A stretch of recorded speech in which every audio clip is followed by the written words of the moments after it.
Naga kecil dan hutan ajaib. Pada suatu hari di sebuah negeri yang jauh, hiduplah seekor naga kecil bernama Nuri. Nuri berwarna hijau zamrud dengan sayap kecil. Belum bisa terbang jauh, ia tinggal di gua kecil di pinggir hutan yang sangat besar dan misterius. Orang-orang menyebutnya hutan ajaib. Setiap pagi, Nuri duduk di mulut gua, memandang pohon raksasa yang daunnya berkilau seperti permata. Tapi Nuri selalu sedih. Kenapa aku tidak boleh masuk hutan? Gumamnya. Ibunya selalu bilang, hutan ajaib itu indah, tapi penuh kejutan. Naga kecil sepertimu harus belajar sabar dulu. Suatu pagi yang cerah, angin berhembus lembut membawa bau bunga yang manis. Nuri tidak tahan lagi. Ia melangkah pelan-pelan masuk ke hutan ajaib sendirian. Langkah pertama, pohon-pohon menyapa ramah. Daun-daunnya berbisik, "Selamat datang, Nuri." Bunga-bunga berwarna-warni menari, melepaskan serbuk sari berkilau seperti bintang kecil. Tapi langkah ketiga, semuanya berubah. Tiba-tiba kabut tipis menyelimuti hutan. Jalur yang tadi jelas hilang tertelan kabut. Nuri mulai panik. Oh tidak, aku tersesat. Saat itu, ia mendengar suara kecil yang cicit-cicit. "Kamu naga yang lucu sekali." Dari balik semak muncul tupai merah bernama Tiko. Bulunya mengkilap. Matanya penuh rasa ingin tahu. "Kamu siapa? Kenapa sendirian di sini?" "Aku Nuri, aku tersesat," jawab Nuri pelan.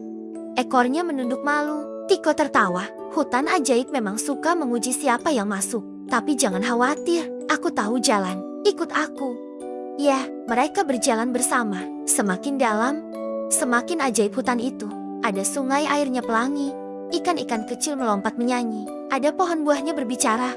"Makan aku." Rasanya seperti permen stroberi. Tapi yang paling menakjubkan adalah padang bunga raksasa yang setiap kelopaknya bisa bernyanyi kalau ditiup angin. Tiba-tiba, mereka mendengar suara gemuruh. "Ceeh, ceeh." Dari balik pohon besar muncul seekor beruang besar bernama Bobo. Bobo tampak marah. "Siapa yang mengambil madu kesayanganku?" bentaknya. Tiko bersembunyi di belakang Nuri. Nuri gemetar, tapi ia ingat kata ibunya. Naga yang baik selalu berani menolong. Nuri memberanikan diri mendekat. "Maaf, Pak Beruang, kami tidak mengambil madumu. Tapi, bolehkah kami membantu mencarinya?" Bobo memandang Nuri dari atas ke bawah. "Kamu naga kecil, apa kamu bisa membantu?" Nuri mengangguk. Ia mengembuskan napas pelan. Dari mulutnya keluar asap hijau lembut yang harum. Asap itu terbang mengikuti jejak madu yang tumpah. "Lihat, jejaknya ke arah sana." Mereka bertiga mengikuti asap hijau. Ternyata madu Bobo diambil oleh sekawanan monyet kecil yang sedang bermain. Mereka tidak sengaja menumpahkan madu itu. Bobo marah besar. Tapi Nuri cepat-cepat berkata, "Mereka masih kecil, Pak Bobo. Mungkin mereka belum mengerti. Bagaimana kalau kita ajari mereka cara meminta izin dulu sebelum mengambil sesuatu?" Bobo menghela napas panjang. Akhirnya ia mengangguk. Nuri, Tiko, dan Bobo bersama-sama mengajari monyet-monyet kecil itu. Mereka bahkan membagi madu yang tersisa dengan adil. Saat matahari mulai condong ke barat, kabut pun hilang dengan sendirinya. Hutan ajaib seolah tersenyum. Pohon-pohon bertepuk daun. Bunga-bunga bernyanyi lebih merdu. Tiko memeluk Nuri. "Kamu hebat. Tanpa kamu, kami mungkin masih bertengkar." Bobo menepuk punggung Nuri pelan. "Kamu kecil, tapi hatimu besar. Terima kasih, Nuri." Nuri tersenyum lebar. Sayap kecilnya tiba-tiba terasa lebih kuat. Ia mengembuskan napas lagi.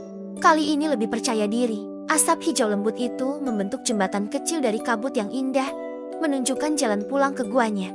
Malam itu, Nuri pulang dengan hati gembira. Ibunya sudah menunggu di mulut gua. "Ibu, aku masuk ke hutan ajaib hari ini," cerita Nuri. Ibunya tersenyum lembut. "Dan kamu pulang dengan selamat serta membawa cerita indah. Itu artinya kamu sudah cukup besar untuk belajar bahwa keberanian yang sesungguhnya adalah keberanian untuk berbuat baik." Sejak hari itu, Nuri sering kembali ke hutan ajaib. Tapi sekarang ia tidak pernah sendirian. Ia selalu mengajak teman-temannya, Tiko si tupai, Bobo si beruang, dan bahkan monyet-monyet kecil yang sudah belajar sopan santun.